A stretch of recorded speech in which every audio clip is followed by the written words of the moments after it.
எந்த மனிதன் 80 முறை ஸலவாத்தை சொல்கிறானோ, என்னின் மீது 80 முறை ஸலவாத்து சொல்கிறானோ 80 ஆண்டுகளின் பாவங்கள் மன்னிக்கப்படும் என்றார்கள்.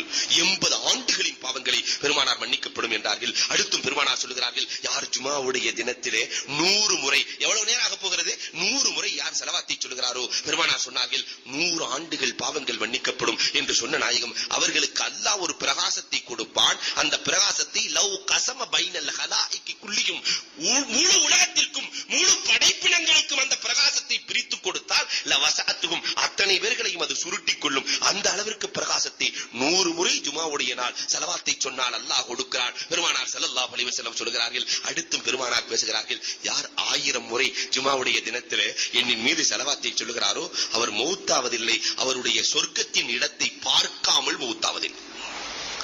சொர்க்கத்திலே இவருக்கு என்ன இடம் இருக்கிறது, முதல்ல இவருக்கு சொர்க்கம் இருக்கிறது என்பதை அல்லாஹ் தீர்மானித்து